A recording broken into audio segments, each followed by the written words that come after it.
नमस्कार मित्रांनो, मी क्रांतिवीर वेलकम करतो आपल्या स्टडी विथ क्रांतिवीर यूट्यूब चॅनलवर। आज आपण 6 फेब्रुवारीपर्यंत जे नॅशनल आणि इंटरनॅशनल घडामोडी घडल्या त्यातील काही महत्त्वाचे प्रश्न बघणार आहोत। चला तर सुरू करूया। प्रश्न पहिला आहे, WHO ने ट्रान्स फॅटी ॲसिड नष्ट करण्याच्या त्यांच्या प्रयत्नांसाठी किती देशांना सन्मानित केले आहे? तर हे केले आहे ऑप्शन सी 5 देशांना WHO द्वारे ट्रान्स फॅटी ॲसिड नष्ट करण्याच्या प्रयत्नासाठी सन्मानित केले आहे। फॅट म्हणजे मेद, याचे प्रकार आहेत 3 कोणकोणते? तर एक ट्रान्स फॅट, 2 सॅच्युरेटेड फॅट आणि थर्ड आहे अनसॅच्युरेटेड फॅट। अनसॅच्युरेटेड फॅट हे चांगलं असते हेल्थसाठी, सॅच्युरेटेड फॅट पण हे सध्या काही प्रमाणात चांगलं असते, पण ट्रान्स फॅट हे शरीराला खूप हानिकारक असते, कारण की यामुळे हार्ट अटॅकची संभावना जास्त असते। ट्रान्स फॅटमध्ये कोणकोणते पदार्थ येतात? तर hydrogenate vegetable oils, fat foods, fast food, cake, chocolate आणि डीप फ्राईड फूड हे ट्रान्स फॅटमध्ये येते आणि यामुळेच हार्ट अटॅकचे प्रमाण वाढले आहे। ते प्रमाण कमी करण्यासाठी WHO ने ज्यांनी ट्रान्स फॅट कमी करण्याचे प्रयत्न केले त्यांना सन्मानित केले आहे। तर ते देश कोणकोणते आहे? Denmark, Lithuania, Poland, Saudi Arabia, Thailand या 5 देशांना औद्योगिकदृष्ट्या उत्पादित आणि नैसर्गिकरित्या उद्भवणारे ट्रान्स फॅटी ॲसिड नष्ट करण्याच्या प्रयत्नासाठी मान्यता प्रमाणपत्र दिले आहे। 53 देश अन्नामध्ये ट्रान्स फॅटी ॲसिडचा सामना करण्यासाठी जगभरातील 3.7 अब्ज लोकांचे संरक्षण करण्यासाठी सर्वोत्तम सराव राबवत आहे। WHO ने 2025 पर्यंत जागतिक स्तरावर ट्रान्स फॅटी ॲसिडच्या आभासी निर्मूलनाचे लक्ष्य ठेवले आहे। म्हणजे 2025 पर्यंत ट्रान्स फॅटी ॲसिड कमी करण्यासाठी WHO उद्दिष्ट ठेवले आहे। WHOचे लंफम आहे वर्ल्ड हेल्थ ऑर्गनायझेशन, यालाच मराठीमध्ये जागतिक आरोग्य संघटना असे म्हटले जाते। याची स्थापना झाली 7 एप्रिल 1948 मध्ये दुसऱ्या महायुद्धानंतर आणि मुख्यालय आहे जिनिव्हा, स्वित्झर्लंड येथे। अध्यक्ष आहे टेड्रोस ॲधनॉम। समोरचा प्रश्न आहे, वर्ल्ड कॅन्सर डे केव्हा साजरा केला जातो? तर हा साजरा केला जातो ऑप्शन सी 4 फेब्रुवारीला वर्ल्ड कॅन्सर डे साजरा केला जातो। सध्या कॅन्सर हा चर्चेमध्ये होता, कशामुळे? तर जे ॲक्ट्रेस आहे पूनम पांडे यांनी आपल्या मृत्यूचा फेक न्यूज फैलवली होती। त्यामध्ये त्यांनी सांगितले होते की सर्वायकल कॅन्सरमुळे मृत्यू झाला आहे म्हणून। सर्वायकल कॅन्सर याचा उल्लेख 1 फेब्रुवारीला जे वित्तमंत्र्यांनी अंतरिम बजेट जाहीर केला त्यामध्ये सुद्धा सर्वायकल कॅन्सरसाठी वॅक्सिनेशनसाठी फंड रिलीज केला आहे। तर सर्वायकल कॅन्सरसाठी कोणती वॅक्सिन आहे? तर सर्वोवॅक ही वॅक्सिन आहे, ज्याला सिरम इन्स्टिट्यूटने डेव्हलप केलेले आहे। 1 फेब्रुवारीला कोणता दिवस साजरा केला जातो? तर 1 फेब्रुवारीला इंडियन कोस्टल गार्ड डे साजरा केला जातो। त्यांनी 2024चा 48वा स्थापना दिवस साजरा केला 1 फेब्रुवारीला। 2 फेब्रुवारीला रामसर स्थळ म्हणजे आर्द्रभूमी, यालाच इंग्लिशमध्ये काय म्हटले जाते? वेटलँड डे 2 फेब्रुवारीला साजरा केला जातो। 1971 मध्ये जे इराणमधील रामसर ठिकाणी कन्व्हेन्शन झालं होतं त्यामुळे 2 तारखेला, त्यामुळेच रामसर किंवा आर्द्रभूमी दिवस हा 2 फेब्रुवारीला साजरा केला जातो। समोरचा प्रश्न आहे प्रश्न क्रमांक 3, न्यूरोलिंक कंपनीशी संबंधित कोणत्या व्यक्ती आहे ज्यांनी नुकतेच न्यूरोलॉजिकल डिसऑर्डरने ग्रस्त असलेल्या व्यक्तींच्या मेंदूमध्ये प्रथमच एक चिप प्रत्यारोपित केली आहे? तर ते आहे एलॉन मस्क यांची ही कंपनी आहे न्यूरोलिंक। यामध्ये मनुष्याच्या मेंदूमध्ये काही डाटा कनेक्ट करून त्याला कंट्रोल करण्याचा प्रयत्न करते। याच्या आधी यांनी ट्रायल बेस कशावर केला होता? तर एक वानर होता, वानराच्या दिमागाला कम्प्युटरमध्ये गेम खेळवण्यात आला होता। त्यामध्ये त्यांनी जसा आपण गेम खेळताना जॉयस्टिक किंवा कम्प्युटरच्या कीबोर्ड किंवा माऊसचा उपयोग करतो तसा त्यामध्ये कशाचाही उपयोग न करता डायरेक्ट दिमागामध्ये आपण जसा विचार केला त्याप्रमाणे तो गेम खेळत होता वानर। हा प्रथम ट्रायल होता। आता सेकंड याच्यामध्ये त्यांनी मानवाच्या मेंदूमध्ये चिप प्रत्यारोपित केली आहे, त्याने ते कंट्रोल करण्यात येणार आहे। फ्युचर ब्रेन टेक्नॉलॉजी आहे ही न्यूरोलिंक। ऑप्शनमध्ये काही व्यक्तींचा उल्लेख आला आहे। जेफ बेझोस हे जगातील सर्वात मोठी ई कॉमर्स कंपनी ॲमेझॉनचे मालक आहे। नील मोहन हे यूट्यूबचे CEO आहे। सत्या नडेला हे मायक्रोसॉफ्टचे चेअरमॅन आहे, अध्यक्ष आहे। इलॉन मस्कची कंपनी कोणकोणती आहे? टेस्ला आहे, स्पेस एक्स आहे, दुसरी एक्स म्हणजेच ट्विटर आहे, वेगवेगळ्या कंपनी आहे त्यांच्या। समोरचा प्रश्न आहे, प्रजासत्ताक दिनाच्या परेडमध्ये निर्णायकांच्या पसंतीच्या श्रेणीमध्ये कोणत्या राज्याची झाकी प्रथम आली आहे? निर्णायक म्हणजे जे कॉम्पिटिशनमध्ये जज राहत असते त्यांच्या पसंतीनुसार कोणत्या राज्याची झाकी प्रथम स्थान देण्यात आलं आहे? तर हे देण्यात आलं आहे ऑप्शन ए, ओडिसा राज्याच्या झाकीला जजांद्वारे म्हणजे जे निर्णायक असते त्यांच्याद्वारे योग्य पसंतीच्या श्रेणीमध्ये निवड करण्यात आली आहे. याच्यामध्ये दोन प्रकारे निवडण्यात आले आहेत, एक जे जज राहते त्यांच्याद्वारे आणि दुसरं लोकांच्या चॉईसनुसार दोन कॅटेगरीमध्ये देण्यात आले आहे. तर लोकांच्या कॅटेगरीमध्ये गुजरात आणि जे जज आहेत त्यांच्यानुसार ओडिसा राज्याच्या झाकीला क्रमांक देण्यात आले आहे. निर्णायकाच्या पसंतीच्या श्रेणीमध्ये ओडिसा झाकी प्रथम तर गुजरातची झाकी लोकांच्या पसंतीच्या श्रेणीत अव्वल ठरली आहे. जे लोकांच्या पसंतीनुसार गुजरात आहे आणि निर्णायकांच्या पसंतीमध्ये ओडिसा प्रथम क्रमांकावर आहे. निर्णायकांच्या श्रेणीत गुजरात दुसऱ्या स्थानावर तर तामिळनाडू तिसऱ्या स्थानावर. निर्णायकामध्ये प्रथम ओडिसा सेकंड नंबरवर गुजरात आणि थर्ड नंबरवर तामिळनाडू. आणि लोकांच्या पसंतीमध्ये फर्स्ट नंबरवर आहे गुजरात सेकंड नंबरवरती आहे यूपी उत्तर प्रदेश आणि थर्ड नंबरवर आहे आंध्र प्रदेश.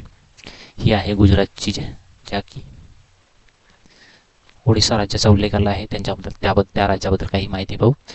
ओडिसा राज्य हे पूर्वोत्तर भागात असणाऱ्या एक राज्य आहे ज्याची स्थापना झाली 1 एप्रिल 1936 मध्ये. राजधानी आहे भुवनेश्वर, ही आहे भुवनेश्वरचे ठिकाण. राज्यपाल आहे रघुवर दास. मुख्यमंत्री आहे नवीन पटनायक. लोकसभा सीट आहे 21, राज्यसभा सीट आहे 10, विधानसभा सीट आहे 147. राष्ट्रीय उद्यान आहे भितरकनिका आणि सिमलीपाल. वर्ल्ड हेरिटेज साईटमध्ये कोणतं आहे तर कोणार्क सूर्य मंदिर, यालाच ब्लॅक पॅगोडा म्हणून प्रसिद्ध आहे. आणि डॅम कुठले फेमस आहेत तर हिराकुंड डॅम आणि चिल्का सरोवर हे सुद्धा ओडिसामध्येच आहे. ओडिसा राज्याची सीमा कोणकोणत्या राज्याला लागून आहेत तर 1 वेस्ट बेंगॉल, 2 झारखंड, 3 छत्तीसगड आणि 4 आंध्र प्रदेश या 4 राज्याला लागून आहे. आणि पूर्व भागाला बे ऑफ बेंगॉल म्हणजे बंगालचा उपसागर लागून आहे. समोरचा प्रश्न भाऊ, भारतीय सैन्यासाठी मल्टीस्पॅन मोबाईल ब्रिजिंग सिस्टीम सर्वत्र कोणी विकसित केली आहे? म्हणजेच भारतीय सैन्यासाठी जी सर्वत्र सिस्टीम आहे ती विकसित कोणी केली आहे? ब्रिजिंग सिस्टीम आहे ही, तर ही केली आहे ऑप्शन बी, DRDOद्वारे भारतीय सैन्यासाठी मल्टीस्पॅन मोबाईल ब्रिजिंग सिस्टीम सर्वत्र, ज्याचे नाव सर्वत्र आहे, हे लॉन्च केले आहे. ही अशा प्रकारची सर्वत्र लॉन्चिंग आहे.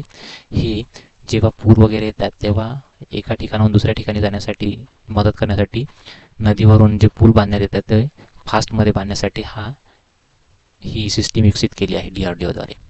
सर्वत्र ही मल्टीस्पॅन मोबाईल ब्रिजिंग सिस्टीम आहे जी संरक्षण मंत्रालयाअंतर्गत DRDOच्या सशस्त्र आणि लढाऊ अभियांत्रिकी प्रणाली म्हणजेच आर्म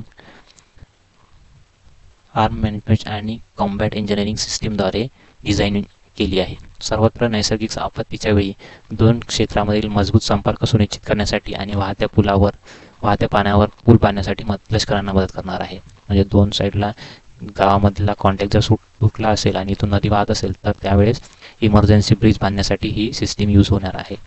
संरक्षण मंत्रालयाद्वारे संरक्षण क्षेत्राशी संबंध असणारे DRDO म्हणजे defence research and development organisation, याची स्थापना झाली आहे 1958 मध्ये. मुख्यालय आहे दिल्ली येथे आणि अध्यक्ष आहे समीर कामत. ऑप्शनमध्ये काही संस्थांचा उल्लेख आला आहे त्यांच्याबद्दल माहिती पाहू. HAL म्हणजेच हिंदुस्तान एरोनॉटिक्स लिमिटेड यांनी कशाची स्थापना केली आहे तर ही जी आहे मॅन्युफॅक्चरिंग युनिट, भारतातील सर्वात मोठी मॅन्युफॅक्चरिंग युनिट आहे. कर्नाटकची तुमकुरू येथे सर्वात मोठ्या मॅन्युफॅक्चरिंग युनिटची स्थापना केली आहे. त्याचे उद्घाटन कोणी केले तर PM नरेंद्र मोदी यांच्याद्वारे उद्घाटन करण्यात आले होते. टाटा यांनी आताच आपण 2 दिवसाआधी पाहिलं की एअरबस या कंपनीसोबत मिळून भारतातील पहिली प्रायव्हेट हेलिकॉप्टर लाईनची स्थापना करण्यात येणार आहे. एअरबस सोबत मिळून. इस्रोने काय केलं आहे तर स्पेस एजन्सी आहे भारताची, त्याचे मुख्यालय कुठे आहे तर कर्नाटक येथे, कर्नाटकच्या बँगलोर येथे, कर्नाटकची राजधानी बँगलोर येथे. समोरचा प्रश्न आहे, भारतीय सैन्याच्या पहिल्या महिला सुभेदार कोण बनले आहे तर हे बनले आहे ऑप्शन सी, प्रीती रजक ह्या भारतीय सैन्यातील पहिल्या महिला सुभेदार बनले आहे. हे आहेत भारतीय सेनामधील सुभेदार प्रीती रजक. झूम करून पाहायचं कायला, ही आहे प्रीती रजक. ही भारतीय सैन्यातील पहिली सुभेदार महिला बनली आहे. ऑप्शनमध्ये काही व्यक्तींचा उल्लेख आला आहे, त्यांच्याबद्दल माहिती पाहू. पी.टी. उषा हे इंडियन ऑलिम्पिक असोसिएशनचे पहिली महिला अध्यक्ष बनली आहे. गीता कौल हे सियाचीनमधील पहिली महिला मेडिकल ऑफिसर ही गीता कौल बनली आहे. आणि जया वर्मा सिन्हा हे रेल्वे बोर्डची फर्स्ट महिला अध्यक्ष, प्रथम महिला अध्यक्ष बनली आहे जया वर्मा सिन्हा. समोरचा प्रश्न आहे, कोणत्या राज्याच्या एअरपोर्टला आंतरराष्ट्रीय एअरपोर्टचा दर्जा मिळाला आहे? तर हा मिळाला आहे ऑप्शन बी, गुजरातमधील सुरत या ठिकाणच्या एअरपोर्टला आंतरराष्ट्रीय एअरपोर्टचा दर्जा मिळाला आहे. सुरतच्या हवाई एअरपोर्टला हा देण्यात आला आहे. 2023 मध्ये याचे उद्घाटन पीएम मोदी यांच्याद्वारे करण्यात आले होते आणि आता 31 जानेवारीच्या दरम्यान याला इंटरनॅशनल एअरपोर्टचा दर्जा देण्यात आला आहे. भारत सरकारने गुजरातमधील सुरत विमानतळाला आंतरराष्ट्रीय विमानतळ म्हणून तात्काळ प्रभावाने अधिकृतपणे घोषित केले आहे. पंतप्रधान नरेंद्र मोदी यांनी अलीकडेच 353 कोटी रुपये खर्चून बांधलेल्या सुरत विमानतळाच्या नवीन टर्मिनल इमारतीचे उद्घाटन झाल्यानंतर ही घोषणा करण्यात आली. सुरत विमानतळ सध्या 14 देशांतर्गत शहरांना जोडतो आणि आंतरराष्ट्रीय कनेक्टिव्हिटी आहे. हे आहे सुरत एअरपोर्ट. ऑप्शनमध्ये काही राज्यांचा उल्लेख आला आहे, त्यामधील फेमस एअरपोर्टबद्दल काही माहिती पाहू. तर उत्तर प्रदेशमध्ये आता महर्षी वाल्मिकी एअरपोर्टचे उद्घाटन पीएम मोदी यांच्याद्वारे करण्यात आले होते. अरुणाचल प्रदेशमध्ये डोनी पोलो एअरपोर्टचे उद्घाटन पीएम मोदी यांच्याद्वारेच करण्यात आले होते. आणि गोवा येथील मोपला एअरपोर्टचे उद्घाटन पीएम मोदी यांच्याद्वारे करण्यात आले होते. याचे नाव आता बदलून ते भारताचे संरक्षण मंत्री होते सुरुवातीला, माजी संरक्षण मंत्री मनोहर पर्रिकर, आणि गोव्याचे 4 वेळा मुख्यमंत्री झालेले मनोहर पर्रिकर यांच्या नावावर याचे नाव हे मोपला एअरपोर्ट बदलून मनोहर पर्रिकर एअरपोर्ट बनवले आहे. गुजरात राज्याचा उल्लेख आला आहे, त्याच्याबद्दल माहिती पाहू. गुजरात राज्याची स्थापना झाली 1 मे 1960 मध्ये महाराष्ट्रासोबतच.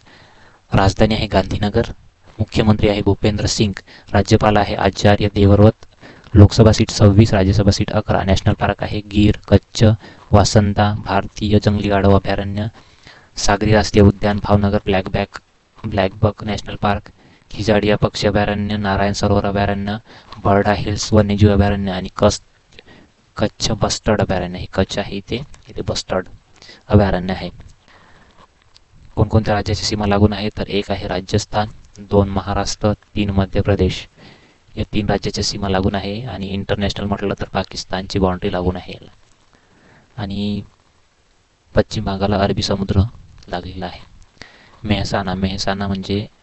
मेहसाणामध्ये एक गाव आहे, तिथे 24 तास हे सौर ऊर्जेवर चालणारे गाव म्हटलं जाते. 24x7 दिवस. समोरचा प्रश्न आहे, वित्त वर्ष 2024-25 मध्ये कोणत्या वर्षापर्यंत भारत विकसित करण्याचे लक्ष्य ठेवले आहे? तर हे ठेवले आहे ऑप्शन सी, 2047 पर्यंत भारत विकसित देशांच्या यादीमध्ये येईल असे लक्ष ठेवण्यात आले आहे. अंतरिम बजेट वित्तमंत्री निर्मला सीतारामन यांनी जाहीर केला होता, त्यामध्ये ही घोषणा करण्यात आली होती. अर्थमंत्री निर्मला सीतारामन म्हणतात की सरकार 2047 पर्यंत भारताला विकसित भारत अर्थात विकसित राष्ट्र बनवण्यासाठी काम करत आहे. सरकार गरीब, महिला, तरुण आणि शेतकरी या 4 प्रमुख घटकांवर लक्ष केंद्रित करत आहे. आणि अर्थमंत्री म्हणतात की सरकारने 10 वर्षात 25 कोटी लोकांना बहुआयामी दारिद्र्यातून बाहेर काढले आहे. ऑप्शनमध्ये काही वर्षाचा उल्लेख आला आहे, त्यातील कोणकोणते टार्गेट ठेवले आहे भारत सरकारद्वारे ते पाहू. 2025 पर्यंत भारताने टीबी मुक्त होण्याचे टार्गेट ठेवले आहे. 2030 पर्यंत मलेरियापासून मुक्त होण्याचे टार्गेट ठेवले आहे. आणि 2070 पर्यंत झिरो कार्बन डायऑक्साईड इमिशन करण्याचे टार्गेट ठेवले आहे 2070 पर्यंत. समोरचा प्रश्न आहे, आर्थिक वर्ष 2024-25च्या अंतरिम अर्थसंकल्पानुसार 2023-24 मध्ये वित्तीय तूट किती राहिली? तर ही राहिली आहे ऑप्शन बी 5.8%. ही फिजिकल डेफिसिट म्हणजेच वित्तीय तूट राहिली आहे. अर्थसंकल्प जाहीर केला होता अर्थमंत्र्यांनी 1 फेब्रुवारीला, तेव्हा ही आकडेवारी जारी करण्यात आली आहे. वित्त आणि कॉर्पोरेट व्यवहार मंत्री निर्मला सीतारामन यांनी 1 फेब्रुवारी 2024ला संसदेत 2024-25 साठीचा अंतरिम केंद्रीय अर्थसंकल्प सादर केला. अर्थमंत्री निर्मला सीतारामन यांचा हा 6वा अर्थसंकल्प आहे. अर्थमंत्रीपदी राहणाऱ्या या देशातल्या पूर्ण वेळपर्यंत प्रथम महिला बनल्या आहे. याच्या आधी इंदिरा गांधी ह्या सुद्धा अर्थमंत्री होत्या, पण त्यांनी पूर्ण वेळ अर्थमंत्रीपद भूषवले नव्हते. सर्वाधिक अर्थसंकल्प सादर करणाऱ्या महिलांमधील अर्थमंत्री आहे निर्मला सीतारामन, आणि सर्वाधिक बजेट सादर करणाऱ्या व्यक्तीचा उल्लेख केला तर ते आहेत मोरारजी देसाई. यांनी किती वेळा सादर केला तर 10 वेळा त्यांनी अर्थसंकल्प सादर केला आहे. समोरचा प्रश्न आहे, कोणता देश अलीकडेच UPI पेमेंट स्वीकारणारा पहिला युरोपीय देश बनला आहे? तर हा बनला आहे ऑप्शन डी, फ्रान्स. हा देश UPI पेमेंट प्रणाली स्वीकारणारा युरोपियन पहिला देश बनला आहे. युरोपमध्ये एल्फेल टॉवर आहे, त्याला पाहण्यासाठी जे पर्यटक येतात त्यांच्या पर्यटकांसाठी UPI द्वारे पेमेंट करण्याची सुविधा ही फ्रान्समध्ये करण्यात आली आहे. NPCI म्हणजे इंटरनॅशनल पेमेंट लिमिटेड NIPL ने फ्रेंच ई-कॉमर्स आणि पेमेंट स्वीकृती कंपनी लॅराच्या सहकार्याने फ्रान्समध्ये युनिफाईड पेमेंट इंटरफेस पेमेंट यंत्रणा स्वीकारण्याची घोषणा केली आहे.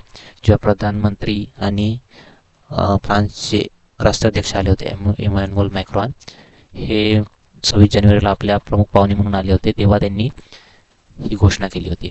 फ्रान्सचा उल्लेख आला आहे तर फ्रान्सची राजधानी आहे पॅरिस, चलन आहे युरो आणि अध्यक्ष आहे इमॅन्युअल मॅक्रॉन, आणि पंतप्रधान जे आता नवीन बनले फ्रान्समधील सर्वात तरुण गॅब्रियल अटल हे पंतप्रधान बनले आहे.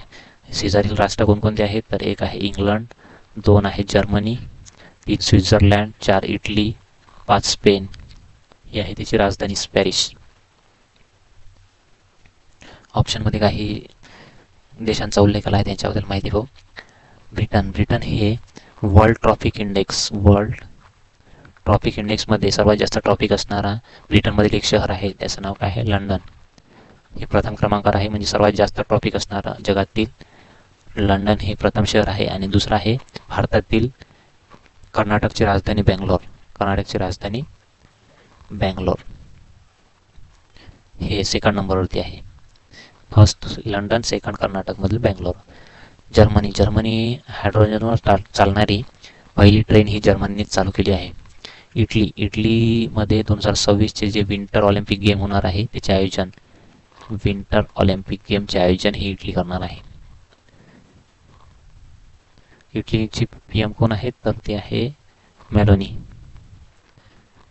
आधीच्या व्हिडिओमध्ये विचारलेला प्रश्न होता, एक्सपोसॅट मिशन कोणत्या संस्थेद्वारे पाठवण्यात आले आहे? तर हे पाठवण्यात आले आहे ऑप्शन सी, इस्रोद्वारे एक्सपोसॅट मिशन पाठवण्यात आले होते. भारतीय स्पेस एजन्सी आहे ही. नासा कुठली आहे तर USA आहे स्पेस एजन्सी. रॉसकॉस्मॉस ही रशियाची स्पेस एजन्सी, आणि SpaceX ही USA प्रायव्हेट स्पेस कंपनी आहे, ज्याचे मालक कोण आहे तर इलॉन मस्क हे मालक आहे. या प्रश्नाचे उत्तर कमेंट बॉक्समध्ये द्या. प्रश्न आहे, विश्व आर्थिक मंच वर्ल्ड इकॉनॉमिक फोरमच्या 54व्या वार्षिक बैठकीचा शुभारंभ कुठे करण्यात आला होता? Option A Bharat, option B UK, option C Switzerland, option D France. Thanks for watching. Video आवडल्यास व्हिडिओला लाईक करा. चॅनलवर नवीन असाल तर चॅनलला सबस्क्राईब करा आणि आपल्या मित्रांना व्हिडिओ शेअर करा. धन्यवाद.